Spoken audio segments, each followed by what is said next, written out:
트럼프 대통령 취임 후 첫 번째 백악관 기자회견에서 발표한 발언이 전 세계적으로 강한 파장을 일으키고 있습니다. 트럼프 대통령은 2월 1일부터 중국에 대해 10% 관세 부과를 검토할 것이라고 밝혔고, 또 러시아를 향해 우크라이나와의 협상에 응하지 않을 경우 다양한 경제 제재를 가할 것임을 경고하였으며, EU에게는 관세 부과 대상에 포함시키는 동시에 회원국들이 GDP 대비 국방비를 5% 이상 증액해야 한다고 압박하는 등 적성국 우방국 할 것 없이 융단 폭격을 가했는데요. 이에 따라 적성국들은 관세로 회피하기 위한 대책 마련에 고심하고 있으며, 동맹국들은 안보 약화에 대한 우려 속에서 자각론을 강화하고 있습니다. 트럼프 대통령은 과거 우크라이나 전쟁을 단 24시간 안에 종결할 수 있다는 자신감을 드러내면서도 미국 우선주의를 기반으로 한 안보 자생론을 공언해 국제사회의 논란을 불러일으켰습니다. 그의 취임 이후 에마뉘엘 마크롱 프랑스 대통령은 우리의 안보를 미국에 영원히 의존할 순 없다며 유럽의 독립적인 안보 역량 강화를 촉구했는데요. 이어 샤르 미셸 EU 정상회의 상임의장은 우리 아이들의 미래를 위해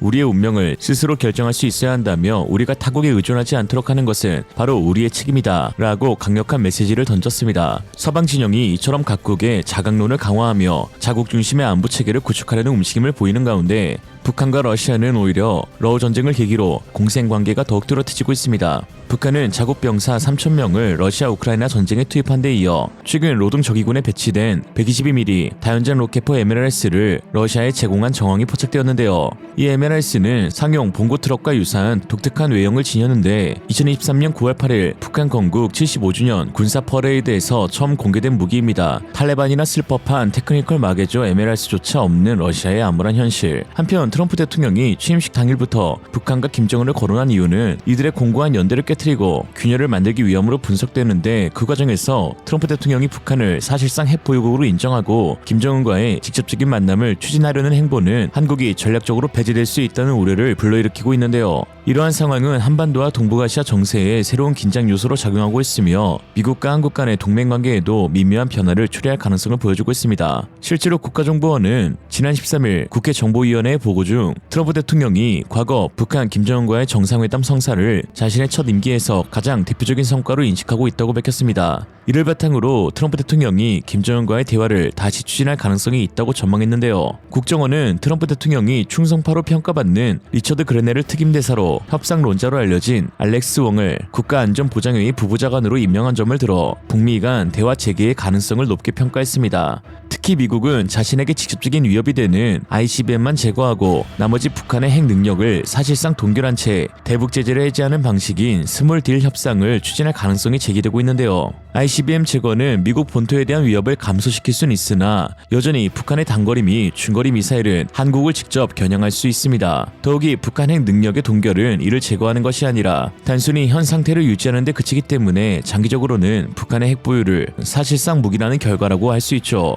이는 북한의 비핵화를 목표로 했던 기존 국제사회의 원칙에서 크게 후퇴하는 것이며 한국의 안보 상황을 더욱 복잡하게 만들 가능성이 큽니다. 이에 한국은 최대 우방국인 미국과의 협력을 강화하는 것뿐만 아니라 동시에 한국 스스로 자주적인 안보 역량을 강화해야 하는데요. 특히 최근 북한이 러시아의 재래식 무기와 병력을 지원하는 대가로 현대식 첨단 기술을 이전받고 있는 정황이 포착되면서 그 우려도 커지고 있습니다. 그 가운데 특히 주목해야 할 것은 최근 김정은이 직접 참관한 극초음속 미사일입니다. 극초음속 미사일은 기존 방어체계를 무력화할 수 있는 전략무기로 평가받고 있어 북한이 이를 보유하게 될 경우 한반도와 동북아의 안보 지형은 크게 흔들릴 가능성이 큽니다. 북한 노동신문은 지난 7일 평양 발사장에서 장창할 미사일 총국장이 신형 극초음속 IRBM 시험 발사를 지도했다고 보도하며 관련 사진 6장을 공개했습니다. 북한은 이번 시험 발사에 대해 발사된 미사일의 극초음속 활공비행 전투부는 음속의 12배에 달하는 속도를 기록했다고 주장했는데요. 이어 1차 정점고도 99.8km와 2차 정점고도 42.5km를 찍으며 예정된 비행 궤도를 따라 1500km 떨어진 공해상의 목표 가상 수역에 정확히 탄착했다고 주장했습니다. 일단 주장은 그러하죠. 또한 북한은 신형 극초음속 미사일의 제작 과정에 대해 발동 엔진에는 새로운 탄소 섬유, 복합 재료가 사용됐다며 비행 및 유도 조종 체계에도 축적된 기존 기술에 기반한 새로운 방식을 도입했다고 강조했습니다. 극초음속 미사일 기술은 현재 미국, 중국, 러시아와 같은 일부 강대국들만 보유한 것으로 알려져 있습니다. 극초음속 미사일은 대기권 내에서 마 5 이상의 속도로 비행하며 예측하기 어려운 변칙 궤도로 움직이는 것이 특징인데요. 이러한 특성 때문에 기존 탄도미사일과 달리 궤도가 일정하지 않아 추적과 요격이 매우 어렵습니다. 또한 대기권 밖으로 나가 재돌입하는 방식이 아닌 대기권 내 낮은 고도로만 비행하기 때문에 탐지가 어려워 방어체계로 대응하기가 쉽지 않습니다. 양무진 북한대학원 총장은 러시아가 이 분야에서 가장 빠르게 기술 진보를 이루고 있다며 북한은 이번 발사를 통해 러시아의 미사일 개발 궤적을 따라가고 있으며 러시아로부터 기술 지원을 받았을 가능성이 있다라고 분석했습니다. 러시아는 킨잘, 지르콘, 아방가르드 등 실전 배치된 극초음속 미사일 3가지를 보유하고 있는데요. 특히 우크라이나 전쟁에서 킨잘 미사일을 사용해 극초음속 미사일을 실전에 처음으로 적용한 국가가 되었습니다. 중심이 짧은 한반도의 지리적 특성상 탄도미사일의 사거리보다 속도가 더 중요한 요소로 작용하는데요. 북한의 ICBM보다 극초음속 IRBM이 우리 군에 더 큰 위협이 되고 있는 것이 사실이죠. 북한은 러시아로부터 기술 지원을 받아 극초음속 미사일을 개발하고 있는데 그렇다면 과연 한국은 어떤 준비를 하고 있을까요? 다행히도 한국은 자체 기술로 극초음속 미사일 개발을 진행 중이며 그 성능 또한 북한의 극초음속 미사일보다 더욱 뛰어난 것으로 평가되고 있습니다. 특히 최근에는 충격적인 소식 하나도 전해졌는데요. 기존에 개발 중이던 하이코보다 더욱 발전된 극초음속 기술이 새롭게 한국에서 개발되고 있다는 것입니다. 바로 현대로템이 개발 중인 극초음속 순항미사일 초고속 유도탄 HCM입니다. HCM은 탄도미사일 기반의 극초음속 활공체보다 개발 난이도가 높은 순항미사일 방식의 유도탄으로 향후 한국의 안보를 위한 핵심 기술로 주목받고 있습니다. HCM이 난이도가 높은 이유는 순항미사일 방식으로 공기역학적 설계, 연료 효율성, 정밀 유도 기술 등이 매우 까다롭기 때문입니다. 특히 대기권 내에서 지속적으로 비행하며 경로를 변경할 수 있는 특성 때문에 적의 탐지와 요격을 회피하기 위한 기술 개발이 더욱 복잡한데요. HGV와 달리 고도의 기동성과 긴 비행 시간을 고려해야 하므로 기술적으로 더 많은 도전 과제가 존재합니다. 이에 현대로템은 스크램제트 엔진을 활용하는 극초음속 순항미사일 기술을 지난해 말 국방 핵심 기술 기획성과 컨퍼런스에서 공개했는데요. 이 극초음속 미사일은 사거리 1000km 이상, 탄두 중량 300kg 이상을 목표로 하고 있고 최종적으로 KF-21 전투기에 통합될 예정입니다. 해당 미사일은 고도 30km에서 최대 마하 5의 속도로 약 500km를 순항 비행한 뒤 사거리 연장을 위해 약 300km를 극초음속 활공 비행하면서 연료 사용량을 절감하는 첨단 설계를 기반으로 하고 있습니다. 이는 북한이 보유한 기술보다 더 진보한 형태로 향후 한국의 자주국방 역량을 강화하기 위한 핵심 기술로 주목받고 있습니다. 현재 개발 완료 단계인 하이코어는 탐색기와 탄두가 통합되지 않는 초기형 극초음속 미사일로 전체 비행 시간이 1분, 스크램제트 엔진 작동 시간은 5초 수준에 불과해 단시간 작동을 전제로 설계되었는데요. 반면 현대로템의 극초음속 순항 미사일은 열교환 장치와 재생 냉각 기술을 도입해 고온, 고도 환경에서도 장시간 비행이 가능하도록 설계되었습니다.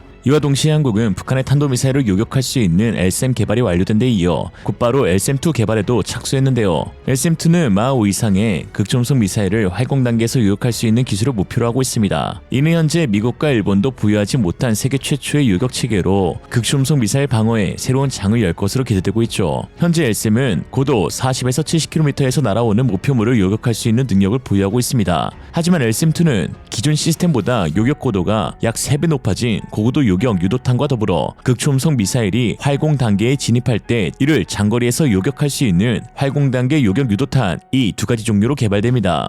두 가지 체계를 필요에 따라 유연하게 운용할 수 있는 것이 LSAM-2의 핵심이죠. 일례로 북한의 KN-23 계열 탄도미사일은 비행 중 변칙 기동과 풀업 기동이 가능해 한국의 요격망을 회피할 수 있다는 우려가 제기되고 있는데요. LSAM-2 사업은 이러한 미사일이 활공 단계에 진입했을 때 즉각적으로 요격할 수 있는 유도탄인 것이죠. 반면 북한은 쏠 수는 있지만 방어할 체계는 존재하지 않고요. 우리는 스스로 자강해야 합니다. 우리의 생존과 안보는 그 누구에게도 의존해서는 안 되죠. 남이 씌워준 핵우산은 가랑비는 몰라도 절대 폭우를 막을 순 없습니다. 우리는 장화를 준비하고 우산을 들고 우비까지 입는 것으로 우리의 방어와 안보를 스스로 갖춰야 합니다. 서로를 지키기 위해 뉴욕을 희생할 일은 없을 테니까요. 오늘 한 줄 평, 미국의 땡큐 말고 중국의 씨씨 말고 그냥 우리 연구진에 감사하자. 이생으로 리얼리즘이었습니다. 여러분의 생각은 어떠신가요? 현명하고 지혜로운 여러분의 의견을 지금 댓글에 남겨주세요. 감사합니다.